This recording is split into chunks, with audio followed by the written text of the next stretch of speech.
Troisième et dernière équation différentielle de l'exercice 2. Y' moins 3y égale exponentielle de 3t sinus t.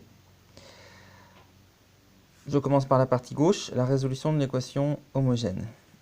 Alors elle est avec coefficient constant, donc ça va très vite. Y' moins 3y égale 0. On utilise la formule k exponentielle de moins at, où at c'est une primitive de moins b sur a, c'est-à-dire de b sur a, pardon. C'est-à-dire moins 3 sur 1, moins 3t. Donc les solutions de l'équation homogène, c'est k exponentielle de moins 3t, c'est-à-dire k exponentielle de 3t.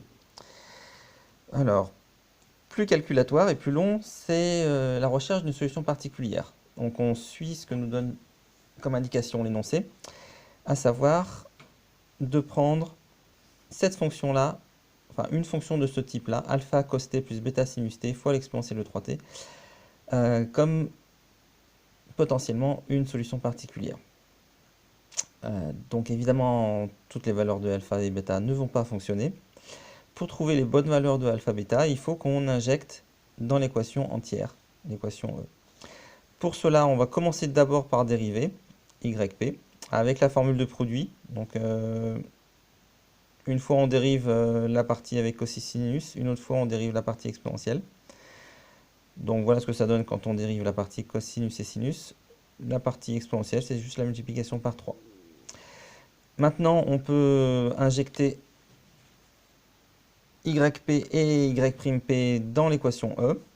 Donc y' moins 3y, ça c'est le y', tel que je l'ai écrit. Là j'ai réécrit moins 3y sans changement. Et qui de l'autre côté doit être égal à l'exponentielle 3t fois sinus. Alors ça se simplifie bien. Là on a vraiment beaucoup de chance parce que ce morceau-là, 3 fois ça, moins 3 fois ça, ça fait finalement 0. Et il ne reste plus que ce morceau-là. Donc on arrive après rangement et simplification à une équation beaucoup plus simple. Le produit moins alpha sinus t plus bêta cosinus t fois l'exponentielle doit être égal à sinus t fois l'exponentielle. Donc du côté droit, il n'y a pas de cosinus. Donc pour que ça puisse marcher, il faut ici que le bêta soit égal à 0 pour qu'il n'y ait pas de cosinus non plus de l'autre côté à gauche. Du côté droit, le sinus, il est avec un coefficient 1. Donc il faut aussi que de ce côté, il y ait un coefficient 1. C'est-à-dire qu'il faut que moins alpha soit égal à 1 et que bêta soit égal à 0. Le moins alpha égale 1 nous donne évidemment alpha égale moins 1. Donc j'indiquais aussi ce qui se passe quand on remplace à ces valeurs-là. Ça fait ce qu'on appelle en logique une tautologie, c'est-à-dire quelque chose qui est toujours vrai, comme 0 égale 0 ou 1 plus 1 égale 2. Donc sinus t exponentielle de 3t égale sinus t exponentielle de 3t. Du coup, le moins alpha égale 1 nous donne alpha égale moins 1 et bêta égale 0. Et donc, je reporte maintenant dans yp, moins 1 et 0, ça fait moins cosinus t exponentielle de 3t.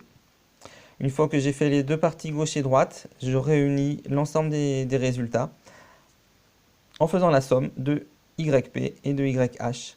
Et donc, j'ai toutes les solutions qui sont yt, c'est moins cos t exponentielle de 3t, la solution particulière, plus l'ensemble de toutes les solutions de l'équation homogène, k exponentielle de 3t avec k n'importe quel réel